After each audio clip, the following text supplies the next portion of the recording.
오늘 본 말씀을 가지고 영적 예배자라는 제목으로 말씀을 하겠습니다.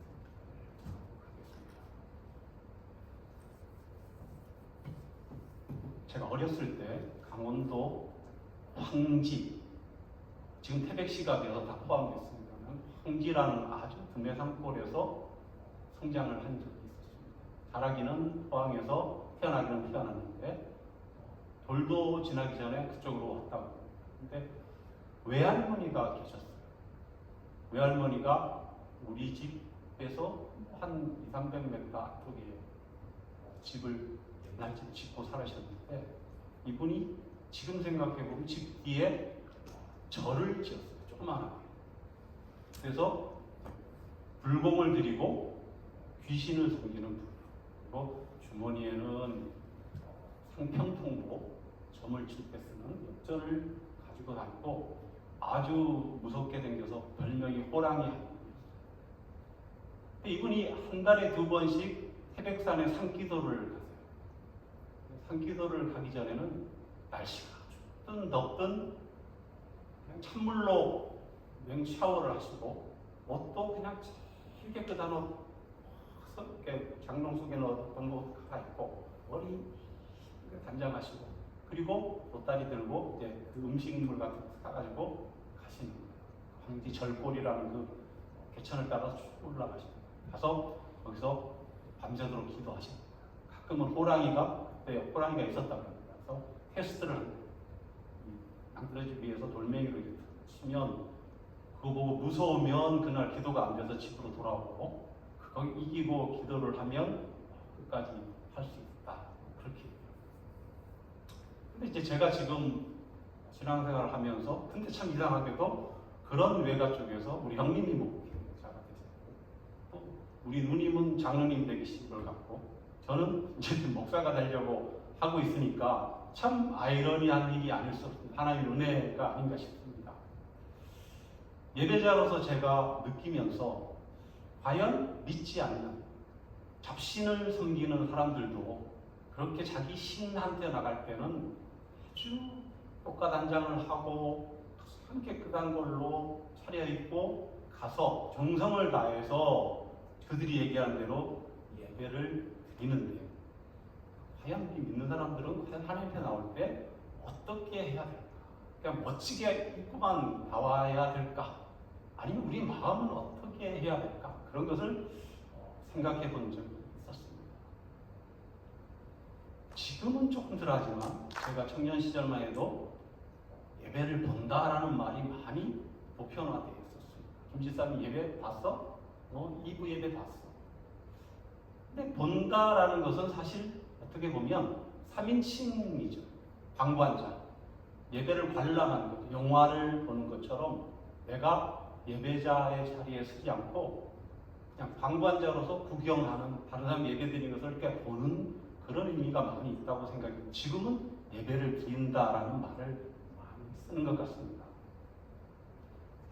오늘 하나님께서 기뻐하시는 예배, 과연 그 예배는 어떤 예배인지 오늘 본문 말씀을 통해서 살펴보도록 하겠습니다. 우리가 잘 아시는 대로 창세기 4장 1절에서 7절에 등장하는 가인과 아벨은 아담과 하와 사이에서 태어난 첫 아들이 가인이고 둘째 아들이 아벨이죠. 아담과 하와는 그 불순종의 죄로 에덴 동산 안에서 추방되고, 그렇지만 동침하여서 가인이라는 첫 아들을 얻게 됩니다. 그래서 하와는 하나님이 도우셔서 아들을 얻었다라고 말합니다. 그리고 그 부부는 또 가인의 동생 아벨을 낳게 됩니다. 아벨은 양치는 자였고 가인은 농사 짓는 자였습니다. 세월이 지난 후에 가인은 땅에서 거둔 곡식을 하나님께 제물로 바쳤고, 아벨은 양떼 가운데서 맛배의 기름기를 바쳤다고 성경에 기록되고 있습니다. 그런데 하나님께서는 아벨과 그가 바친 제물은 반기셨으나, 이건 세번역 중심으로 말씀을 드립니다. 가인과 그가 바친 제물은 반기지 않으셨다라고 말씀합니다. 그래서 가인이 몹시 화가 나서 얼굴빛이 달라졌다고 합니다. 하나님께서 가인에게 말씀하셨습니다. 어찌하여 내가 화를 내느냐? 얼굴빛이 달라지는 까닭이 무엇이냐? 내가 올바른 일을 하였다면 어찌하여 얼굴빛이 달라지느냐? 내가 올바르지 못한 일을 하였으니 죄가 너의 문에 도사리고 앉아서 너를 지배하려고 한다. 넌 그 죄를 다스려야만 한다. 시간이 지난 후에 가인이 아벨에게 말합니다. 우리 들러 나가자. 그들이 들에 있을 때 가인이 그 아우 아벨을 쳐 죽이게 되죠. 하나님께서 가인에게 물으시죠. 너희 아우 아벨이 어디 있냐? 가인이 대답합니다. 모릅니다. 제가 아우를 지키는 자를 겁니까? 하나님께서 이렇게 얘기해요. 내가 무슨 일을 저질렀느냐? 너희 아우의 피가 땅에서 나에게 울부짖는다. 이제 내가 땅에서 저주를 받을 것이다. 땅이 그 입을 벌려서 너희 아우의 피를 너의 손에서 받아 마셨다. 밭을 갈아도 땅이 다시는 그 효력을 내게 주지 아니할 것이요 너는 땅에서 피하여 유리하는 자가 되리라. 말씀이 이렇게 마무리가 되죠. 가인이 하나님께 말씀드렸죠. 이 형벌이 너무 중하니까 저에게 좀 감해 주십시오. 이 땅에서 저를 쫓아내시니 하나님 뵙지도 못하고 이 땅에 쉬지도 못하고 떠돌아다니게 될 것입니다. 그렇게 되면 저를 만나는 사람마다 죽일 것입니다. 주님께서 말씀하셨습니다. 그렇지 않다. 가인을 죽이는 자는 7갑절로 벌을 받을 것이다. 하나님께서는 가인에게 표를 찍어주셔서 어느 누구를 만나더라도 그를 죽이지 못하게 하셨다고 성경은 말하고 있습니다. 근데 오늘 이 본문을 천천히 읽어보면 본문의 초점에서 장자인 가인이 아닌 아벨에게 그 초점이 맞춰져 있는 암시를 깨달을 수 있어야 합니다. 자, 제가 한번 예를 들어서 보겠습니다. 창세기 4장 2절입니다. 그가 또 가인의 아우 아벨을 낳았는데 아벨은 양치는 자였고 가인은 농사하는 자였다. 문맥이 좀 이상하지 않습니까? 그가 또 가인의 아우 아벨을 낳았는데 우리 같으면 가인은 농사짓는 자였고 아벨은 양치는 자였더라 이렇게 해야 문맥이 맞는데 아벨을 가인보다 앞에 놔서 아벨은 양치는 자였고 가인은 농사짓는 자였다. 또 있죠. 4장 3절에서 5절 가인은 땅의 소산으로 제물을 삼아 여호와께 드렸고 아벨은 자기도 양의 첫 새끼와 그 기름을 드렸더니 여호와께서 아벨과 그의 제물은 받으셨고 가인과 그의 제물은 받지 아니하셨다. 아벨을 가인 앞에 꼭 땡겨 놓으신다.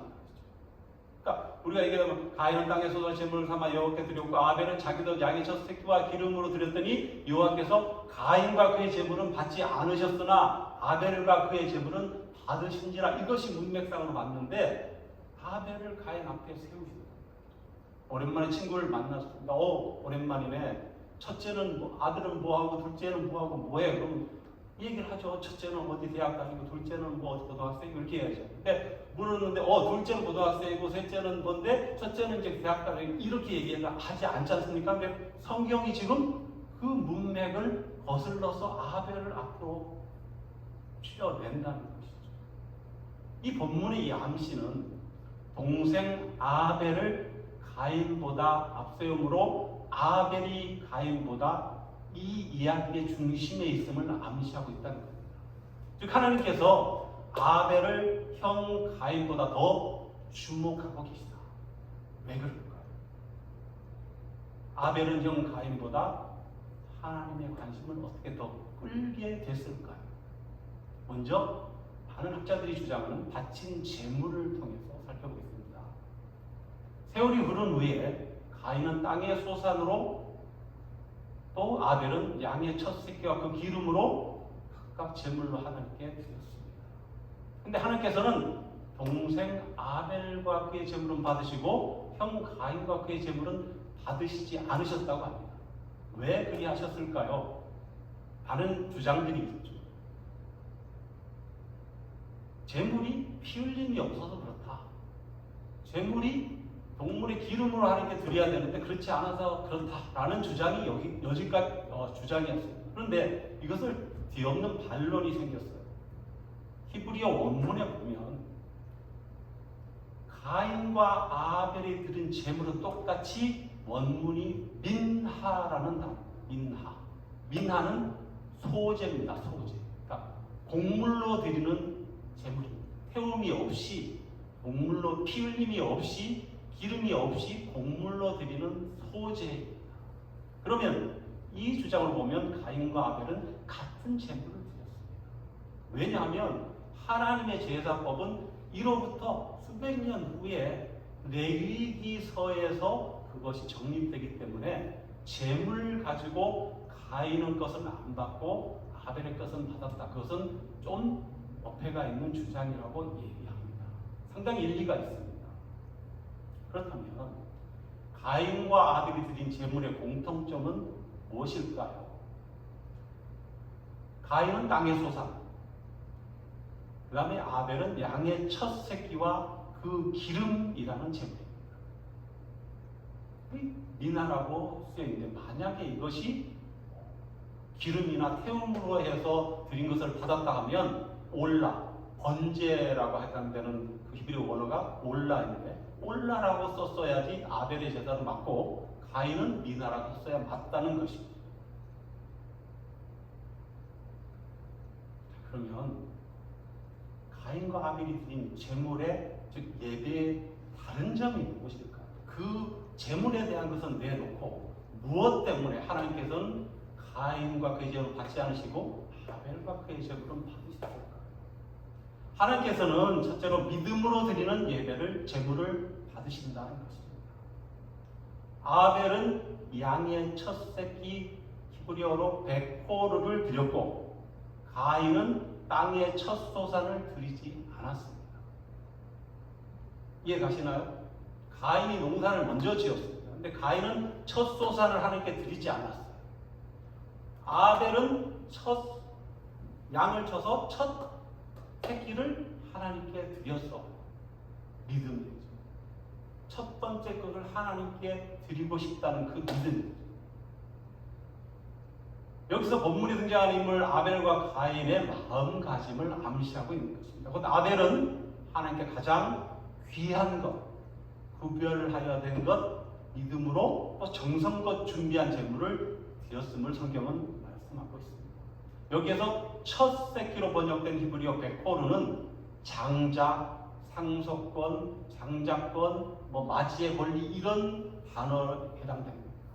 그러니까 이 아벨의 마음이 있는 거예요. 가장 좋은 것, 장자권 우선순위가 있는 것은 하나님의 것이야 라고 드리는 그런 믿음이 있었다는 것입니다. 그러나 가인은 땅의 첫 소산을 구별하여 함께 드리지 않았습니다. 두 번째로 하나님께서는 정성을 다해 구별하여 드리는 예배를 받으십니다. 아벨이 드린 제물은 양의 첫 새끼와 기름인데요. 이 양의 첫 새끼와 기름이 히브리어 복수형으로 쓰여 있습니다. 양의 첫 새끼들은 모두, 그 다음에 기름의 모든 것은 모두 드렸다. 그게 아벨의 마음입니다. 근데 가인은 그렇지 않았습니다. 단수로 땅의 소산물 열매 미페리라는 히브리어인데 그냥 단수형으로 들었어요. 그래서 땅의 소산 하나 한 달을 드렸다는 것이죠. 이해가 가시나요? 그러니까 이게 한글 성경하고 원문 성경이 조금 좀 차이가 있지만, 그래서 하나님께서는 아벨과 그의 제물은 받으셨지만 가인과 그의 제물은 받지 아니하셨다고 창세기 4장에 기록되어 있습니다. 하나님이 여기서 받으셨다라는 잠깐 원어를 써서 죄송한데요. 원어 샤라는 단어는 주목하다, 응시하다, 자세히 보다라는 뜻을 가지고 있습니다. 우리의 마음이 하나님께 집중하고 있을 때, 우리의 마음이 전부를 하나님께 드리고자 열망하는 마음을 가지고 있을 때 하나님께서는 우리를 하나님께서도 집중해서 응시해서 보고 계십니다. 그래서 하나님께서는 아벨과 그 제물을 주목하셨고 가인과 그 제물은 주목하지 않으셨음을 뜻하고 있습니다. 세 번째로 하나님께서는 예물뿐만 아니라 그 사람의 삶도 함께 받으신다는 겁니다. 창세기 4장 4절 하반절에서 5절 상반절에 하나님께서는 아벨과 그의 제물은 받으시고 가인과 그의 제물은 받지 않으셨다고 했습니다. 먼저 받으신 게 뭐예요? 뭘 먼저 받으셨어요? 아벨을 받으셨어요. 아벨. and his 제물, 그의 제물. 받지 않으신 것은 가인, 그리고 그의 제물. 무엇을 하는 것입니까? 하나님께서 받으신 것은 아벨의 믿음, 아벨의 삶, 아벨의 마음도 먼저 받으시고 그 다음에 그가 바친 제물도 흠양하셨다. 근데 가인의 삶은 내가 보기엔 아니야. 가인의 삶을 받지 않으셨어. 가인은 받지 않으시니까 가인이 바친 제물도 당연히 받지 않으신 겁니다. 히브리서 기자는 이를 다음과 같이 설명하고 있습니다. 히브리서 11장 4절 상반절에 믿음으로 아벨은 가인보다 더 나은 제사를 하나님께 드림으로 의로운 자라 하시는 증거를 얻었으니 하나님이 그 예물에 대하여 증언하시니라. 하나님이 가인 아벨이 드린 그 제물, 아벨 자신과 그가 가지고 온 그 짐승 피와 기름과 첫 새끼를 마음과 함께 받으셨다는 것이죠. 아벨이 드린 제사는 믿음으로 드린 것이라고 말하고 있습니다. 그렇다면 우리가 잘 아는 대로 믿음은 말하는 것들이 실상에 보이지 못하는 것의 증거니 선진들이 이뤄서 증거를 얻었느니라 라고 히브리서 11장 1절 2절에서 말씀합니다. 11장 6절에는 믿음이 없이는 하나님 기쁘시게 하지 못하나니 함께 나간 자는 반드시 그가 계신 것과 또한 그가 자기를 찾는 자들에게 상 주시는 이심을 믿어야 할지니라 라고 기록합니다. 이게 믿음으로 드리는 제사, 믿음으로 드리는 예배입니다. 삶과 함께 드리는 예배죠. 아벨은 양의 첫 새끼들을 하나님께 제물로 드리는 것이 하나님 기쁘시게 하리라는 믿음이 있었고, 아울러 그의 삶 속에서 하나님을 먼저 생각하는 믿음의 모습으로 살았기에 하나님께서는 먼저 아벨의 삶을 받으시고 또 그가 드린 제물도 함께 받으셨다는 것입니다. 예수님께서는 이런 아벨을 의인이라고 말씀하시죠. 마태복음 23장 35절에 그러므로 의인 아벨의 피로부터 성전과 제단 사이에서 너희가 죽인 다가랴의 아들 사가랴의 피까지 땅 위에서 흘린 피로 의로운 피가 다 너희에게 돌아가리라. 사도 요한도 요한일서 3장 12절에 가인같이 하지 말라. 그는 악한 자에게 속하여 그 아우를 죽였으니 어떤 이유로 죽였느냐? 자기의 행위는 악하고 그의 아우의 행위는 의로. 자, 지금까지 구약 시대에 살았던 아벨을 통하여 하나님께서 받으시는 예배, 제사를 살펴보았습니다. 그러면 신약 시대를 살아가는 우리는 어떻게 예배드려야 할까요? 이것이 아까 로마서 12장 1절 2절 읽었던 그 본문 말씀입니다. 사도 바울이 이렇게 설명하고 있습니다. 그러므로 형제들아, 내가 하나님 모두 자비하심으로 너를 권하노니 너희 몸이 하나님 기뻐하시는 거룩한 산 제물로 드리라. 이는 너희가 드릴 영적 예배니라. 여기서 영적 예배에서 영적이라는 이 헬라어 단어 로기코스는 사실 스피리추얼 이런 뜻이 아니고 합리적인 합당한이라는 뜻을 갖습니다. 근데 왜 우리가 그때 번역을 영적 예배라고 했을까요? 학자들이 그렇게 얘기하죠. 하나님이 영이시기 때문에 내가 영적으로 하나님과 교통해서 예배드리지 않으면 합당한 예배가 되지 못한다고 하는 뜻이 아닐까라고 해석을 합니다. 사도 바울은 그렇다면 삶 속에서 하나님의 뜻을 어떻게 분별하며 살겠는가? 그것을 2절에 말씀하고 있죠. 로마서 10장 2절 너희는 이 세대를 본받지 말고 오직 마음을 새롭게 하면 변화를 받아 하나님의 선하시고 기뻐하시고 온전하신 뜻이 무엇인지 분별을 하도록 하라. 사도 바울은 우리 몸을 하나님이 기뻐하시는 거룩한 산 제물로 드리는 것이 예배인데 우리 몸을 드리는 거예요. 우리 몸을 죽여서 드리는 게 아니라 살은 죄로 드리는데 우리 삶 속에서 하나님의 뜻을 분별하고 사는 것, 그것이 바로 우리 자신을 거룩한 산 제물로 드린다. 하나님의 뜻을 분별하면서 사는 것 어렵습니다. 굉장히. 나의 삶이, 내가 가는 길이, 내가 하고자 하는 일이 하나님의 선하신 뜻, 하나님이 기뻐하시는 뜻인지, 하나님의 온전하신 뜻인지를 늘 생각하면서 그것이 어떤 척도가 되어서 그것을 재보면서 산제물이 되어를 드리는 영적 예배, 그것이 합당한 예배고, 이럴 때 우리는 그런 예배자가 되어갈 수 있다고 말씀을 맺습니다. 우리 몸을 하나님께서 기뻐하시는 살아있는 제물 삼아 드리는 예배는 교회에서 목사님의 축도가 끝나고 교회 문을 나서는 순간부터 2부 예배로 이어져야 한다는 것입니다. 우리의 삶이 예배 드릴 때의 모습과는 다르게 가식적이고 위선적일 때, 즉 예배는 따로, 삶은 또 따로일 때 하나님께서는 우리의 삶과 예배를 가인의 제물을 받지 않으셨던 것처럼 우리 예배를 받지 않으신다는 것입니다.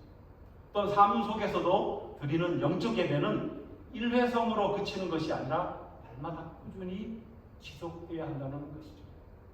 영적 예배자는 날마다 바이데이바이 조금씩 되어져 가는 것이라고 합니다. 이를 영어에서는 sanctification, 성화라고 하고 곧 예수 그리스도를 닮아가는 것입니다. 어려운 여정입니다.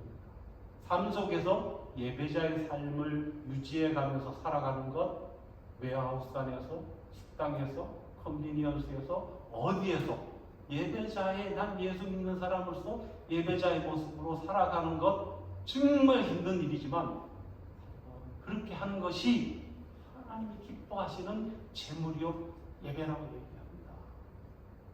우리가 오늘 첫 시간에 이런 마음의 결단을 가지고 이번 한 주간 동안 정말 하나님 기뻐하시는, 저도 마찬가지입니다. 영적 예배자 되시기를 간절히 소원합니다. 기도하겠습니다. 하나님 아버지 은혜를 감사합니다. 세상이 어지러울 때 오늘 매스크를 보니까 한국의 큰 두 교단에서 떠난 성도들이 20만 명이라고 합니다. 하나님께서는 아벨과 그가 드린 제물을 받으셨다고 했습니다. 하나님 오늘도 유창호가 드리는 예물을 받아 주옵소서. 하나님 우리 성도님들을 날마다 마음속에서 내가 하나님의 제물 될 수 있는 거룩한 산 제물, 그 제물로 살아갈 수 있는 마음의 결단이 이 말씀을 통해서 있게 하여 주시고, 그래서 우리가 주어진 삶의 현장에서 조금이라도 그 삶의 현장을 변화시키는 저희들 되게 하소서. 그래서 빛과 소금의 역할을 감당하게 하시고 저희들이 착한 행실을 통하여 하나님의 영광이 드러내는 삶 살게 하옵소서. 예수님 이름으로 기도드렸습니다. 아멘.